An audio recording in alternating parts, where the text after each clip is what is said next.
હવે જે નવો ટ્રેન્ડ આ શરૂ થયો છે ટોળાશાહીથી અથવા સામાજિક રીતે રોડ ઉપર આવીને ન્યાય મેળવવાનો, અદાલતના કઠોળાને બદલે અથવા તો કાનૂનને વ્યવસ્થાને બદલે સામાજિક બહુમતીના ધોરણે ન્યાય મેળવવાની અથવા તો સામેવાળાને અપરાધી માની લેવાની આ જે પ્રથા ખાસ કરીને શરૂ થઈ છે નેતા બનવાની હોડમાં, એ પણ ઉચિત નથી. હું મારા ઘરમાં છું તો બ્રાહ્મણ છું, ઓકે, પણ જ્યારે હું ડેલીની બહાર નીકળું, મને કોઈ પૂછે જગદીશભાઈ તમે કેવા, મારે કેવું છે આઈ એમ ઇન્ડિયન, હું ભારતીય છું. પ્રમાણે નહીં, પાટીદાર નહીં, દલિત નહીં, માઇનોરિટીઝ નહીં, રઘુવંશી નહીં, લેવા નહીં, કળવા નહીં, ચુવાડિયા નહીં, તળપદા નહીં, પૂછ નહીં, હું ભારતીય.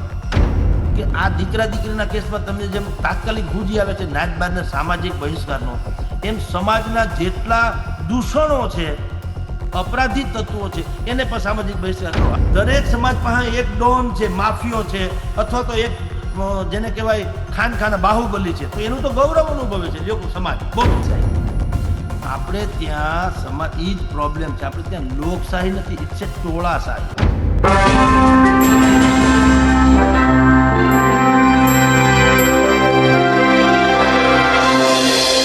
કે હું પણ કોઈ એક મંડળ સ્થાપી દઉં અને મારી જાતને હું સમાજનો નેતા કહું. હવે એવું નથી.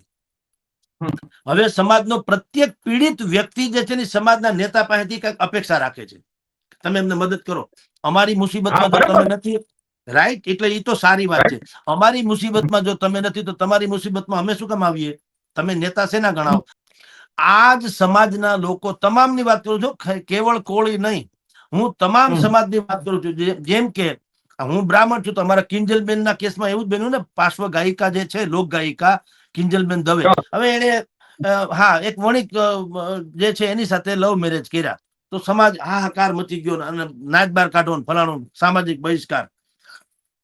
ભલા માણા, કોઈ સમાજે એવું કેમ ન વિચાર્યું કે આ દીકરા દીકરીના કેસમાં તમને જેમ તાત્કાલિક હુજી આવે છે નાચબારને સામાજિક બહિષ્કારનો, એમ સમાજના જેટલા દૂષણો છે, અપરાધી તત્વો છે, એને પણ સામાજિક બહિષ્કાર કરો. હાલો એવું કરો તો પોલીસની જરૂર ન પડે. હાલો હું તો કહું તમામ સમાજે આ કરવાની જરૂર છે. પોલીસ રહિત થઈ જાય આખી દુનિયા. બહુ બિલકુલ જે અપરાધી તત્વો છે, બાકાયદા અપરાધી, જેને કહેવાય ઓલા આવેગમાં આવીને થઈ જાય એ નહીં, પણ બાકાયદા બિઝનેસ જેનો છે, અપરાધિક બિઝનેસ જેનો છે, એવા લોકોનો બહિષ્કારનો કોઈ સમાજે ક્યાંય અત્યાર સુધીમાં આહવાન કર્યું ખરું? ઉલટાનું તમારી જાણ ખાતર રમેશભાઈ ગૌરવ અનુભવે. હું ખાલી નામ જ નથી, રાઈટ. દરેક સમાજ પાસે એક ડોન છે, માફિયો છે, અથવા તો એક જેને કહેવાય ખાનખાના બાહુબલી છે, તો એનું તો ગૌરવ અનુભવે છે લોકો સમાજ. બોલો, હો 150 કેસ હોય એની ઉપર, તો હું કે અને જયારે એ મંચ ઉપર આવે ત્યારે તાળીઓની બોચાર વર્ષે, ઓહો ફલાણા ભાઈ આવા, ઢીકણા ભાઈ હાર તોરાન બધું કરે. લ્યો આ સમાજને તમે કેમ શું કરવું મને કયો? કોઈ દીકરીએ પ્રેમ લગ્ન કર્યા, સામાજિક બહિષ્કાર. પ્રેમ કરવો અપરાધ છે, અપરાધ કરવો એ પ્રેમ નથી. એની એ કેવું કહેવાય? એ પણ સાચી વાત છે. અપરાધ કરવો પ્રેમ કરવો એ અપરાધ છે, અપરાધ કરવો એની ઉપર પાછા સમાજ પ્રેમ કરે, એ ગજબ નહીં? એટલે હું કઉ છું કે આ જે સામાજિક તાણાવાણા જે છે એ બહુ ખતરનાક તરફ આગળ ધપી રહ્યા છે. તમામ સમાજ આવી જાય. હમણાં ગેનીબેન ઠાકોરે તમારા વિસ્તારમાં ગેનીબેન ઠાકોરે ઠાકોર સમાજનું 18 મુદ્દાનું બંધારણ ઘડ્યું. એ બધી કુરિવાજો નાબૂદ કરવાની વાત સારી છે, ઠીક છે કે ભાઈ ગરીબ માણસોના સમૂહ લગ્નમાં કે સારી જગ્યાએ લગ્ન થઈ એટલે બહુ દેખાડો ન કરો, એ બધું સારી વાત છે, હાલો ઓકે. પણ એમાંય કીધું કે ભાગીને લગ્ન કરે કે પ્રેમ લગ્ન કરે તો સંમતિ વગર, એમ ભાગીને કરે ઈ એમ કે સમાજ એને નહીં સ્વીકારે. ઓકે હાલો 2 ઘડી માની લ્યો, આમ જુઓ તો ગેરકાનૂની ગણાય, પણ 2 ઘડી માની લ્યો કે તમે એવી ઈચ્છા રાખો છો કે તમારી દીકરી જે છે એ તમારા સમાજમાં રહે, વાડ વગર વેલો ન ચડે, એ વાત સાચી. હાલો 2 ઘડી માની લ્યો રૂઢિચુસ્તતા પ્રમાણે. પણ કોઈ સમાજ ઈ કા નથી કરતો કે ભાઈ આપણે બંધારણમાં ઈ પણ ગણો, સમાજમાં જે દોષિત લોકો છે, દૂષિત ને દૂષણ અપરાધિક તત્વો છે, આપણે એનો સામાજિક બહિષ્કાર કરો એટલે શું થાય? સમાજ નિર્મળ બની જાય. અને તમામ સમાજે હું તો એવું કરવું જોઈએ. તો એક પર આખી અપરાધીની કોમ જેમ પાણીમાં ફટકડી નાખો અને કચરો હેઠે બેસી જાય, એમ આવું બંધારણ કરો એટલે જાન છૂટા પાપી લોકોથી, અને સમાજ બહુ ઉજળો ને ધવલ બની જાય. એટલે એટલે આ એક પ્રોબ્લેમ છે. સાહેબ 2 દિવસ તો 4 દિવસ પહેલા મારે, હું ચૌધરી સમાજમાં હતો, મારી સમાજમાં પણ એક મેટર બની હતી. હું ખુલ્લે બોલું છું કે ભાઈ એક વ્યક્તિઓનો ઝઘડો છે. મર્ડર થઈ ગયું ભલે ચૌધરી સમાજના છોકરાનો, બાકી બે વ્યક્તિઓનો ઝઘડો છે. એમાં તમે સમાજનો દુષ્કર્મ વચમાં ના લાવો. પછી એક બીજો પણ તમારો, હા, આખરી પ્રશ્ન છે કે ચલો આ તો સાહેબ મોટી સમાજો છે, એમના નેતાઓ છે, એ એમના સપોર્ટમાં ઉભા છે, ચાહે કોળી સમાજ હોય, ઠાકોર સમાજ હોય, કોઈ પણ સમાજ, જે વિસ્તારમાં એનું પ્રભુત્વ છે. પરંતુ સાહેબ આપણા ગુજરાતમાં 18 આલમ છે, ઓછામાં ઓછા 300 કોમ્યુનિટીના માણસો ઓછામાં ઓછા રહે છે. સાહેબ જે નાના નાના સમાજો છે અને જેનો આટલી મોત પણ બેક નથી, એ ક્યાં ન્યાય મળવા જશે? ક્યાંય નહીં સાહેબ. આપણે ત્યાં સમાજ, ઈ જ પ્રોબ્લેમ છે. આપણે ત્યાં લોકશાહી નથી, ઇટ્સ એ ટોળાશાહી. લોકશાહીમાં તો એક લોક નામનો શબ્દ છે, બહુમતીમાં હોવો જોઈએ. કારણ કે નાગરિકો, આપણે નાગરિક તો છીએ ને. હવે હું મારો ટેક્સ ભરું છું, મારા એકલાના ટેક્સ થી રોડ ન થાય. હું એટલો બધો ટેક્સ નથી ભરતો કે આખો રોડ સરકાર મને આપે, પણ એને આપવો તો પડે છે ને, કારણ કે હું ટેક્સ પેયર છું, કારણ કે હું નાગરિક છું. તો આજે સમાજની વાડા જે છે ને, એ ઘર પૂરતા ને સમાજ પૂરતા જ રહેવા જોઈએ. બજારમાં નીકળો ને, ધારો કે હું મારા ઘરમાં છું તો બ્રાહ્મણ છું, ઓકે. પણ જયારે હું ડેલીની બહાર નીકળું, મને કોઈ પૂછે જગદીશભાઈ તમે કેવા, મારે કેવું છે, આઈ એમ ઇન્ડિયન, હું ભારતીય છું. બરાબર, બરાબર છે.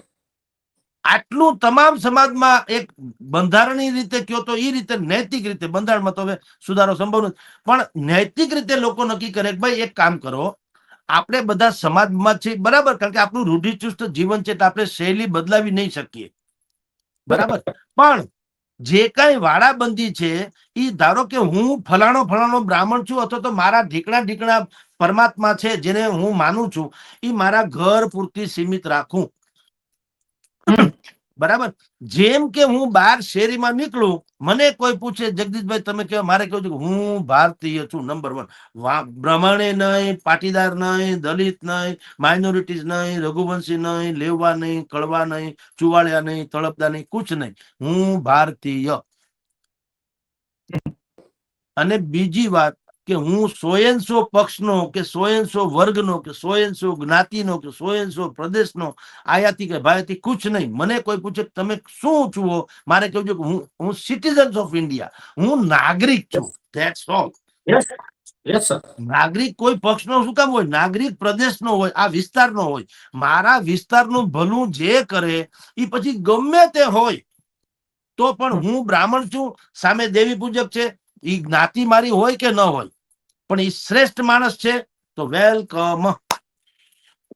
કારણ કે નાગરિક તરીકે મારી ફરજ છે કે હું શ્રેષ્ઠ વ્યક્તિઓને જો ચૂંટીને મોકલીશ અથવા મત આપીશ તો શ્રેષ્ઠ સંસાર થશે ને.